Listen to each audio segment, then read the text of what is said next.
When an icon walks away before its time, the only question that will haunt him is, what if? Harry goes spinning back. In late April, it looked as if the main card of UFC 200, which already included 3 world title bouts, was complete. First triple XL gloves utilized in UFC history. But company officials teased one more big fight. Anybody had any questions about whether or not this guy's for real, they have been answered. Something huge. That is one big dude. The rumor mill swirled until just 5 weeks before the event. Can you see me now? Can you see me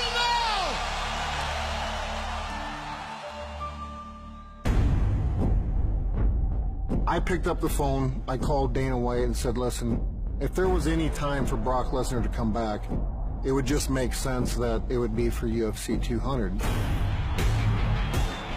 Between his imposing stature and freak athleticism, Tonight I got on that sailing and rode it out of town, baby.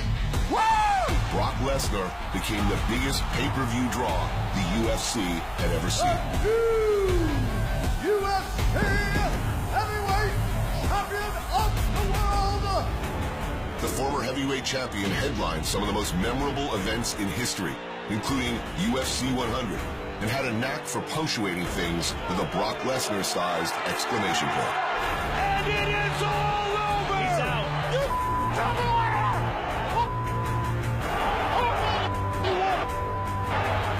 Frank Mir had a horseshoe up his ass.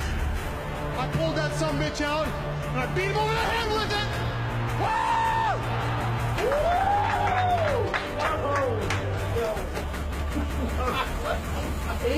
Weeks listening to that dumpster talking trash. But the Lesnar era, though electrifying, only lasted for 3 short years. During his reign as champion, Brock's toughest fights were in a hospital, as he battled a serious disease of the digestive tract. Lesnar was in and out of surgery between world title defenses, and he nearly died.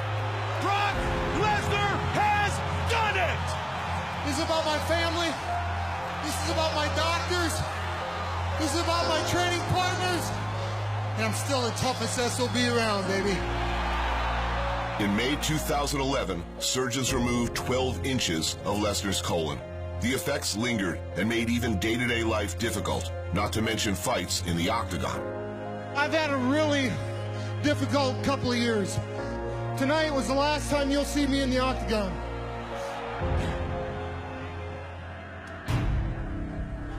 The illness had beaten me, and I couldn't be the guy that I needed to be in the octagon. Let's clear the room out, guys. Let's clear the room out and deal with the doctor. In retirement, Lesnar was haunted by that question, what if? And even 5 years after he closed the octagon door behind him, the question persisted. Why are you going back in the octagon for UFC 200? Because I couldn't live with that decision. I don't want to be sitting 20 years from now saying, you know what, son, you should have went and did that. That chapter of my life, I didn't like the way that chapter ended, so I couldn't continue the book and move forward. So finally, eventually, he's just decided, yep, I'm throwing my hat back in the ring.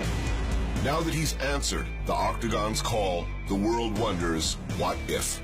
What if this is the last time they'll see this larger-than-life figure fight again? What if it's a second coming?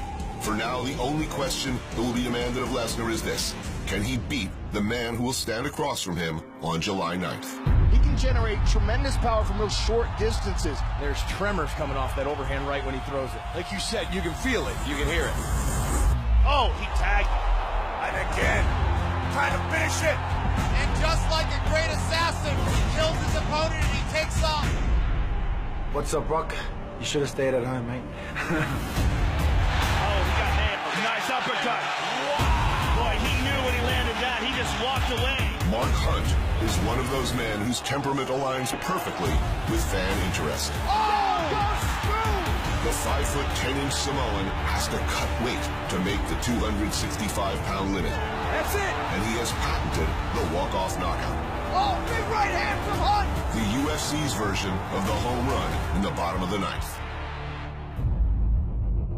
Hunt's fighting life began before the UFC was a global phenomenon. In 2001, he fought in the world kickboxing circuit. And though he showed some intangible qualities, he wasn't sure he could make combat into a career. I was still working a full-time job when I got my first contract for work in 2001. I won the world title and I became a contracted fighter. If it were not for fighting, Hunt may still be working 10-hour days in construction. Which is perhaps why when a door is open, he knows to step through it. The profile of this fighter is huge. Brock Lesnar, of course, he's huge. When it gets given to you on a platter, and me being a fighter, I'm gonna get it. Opportunity knocked, and Mark Hunt answered the call to fight at UFC 200. But for Brock Lesnar, the opponent did not matter.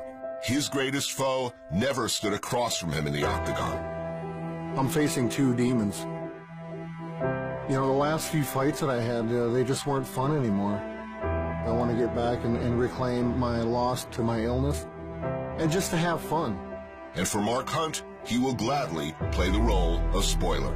To me, I don't care what his story is. To me, I'm not interested in if he's his feelings. I'm interested in just hurting him. As for predictions on July 9th, neither Lesnar nor Hunt have ever been men of many words. He's going to try to knock me out. I'm going to try to take him down. I'm going to try to hit him in the face. It's fighting, people. I don't have to sit here and build this fight. All I care about is knocking his head off in that octagon on July the 9th.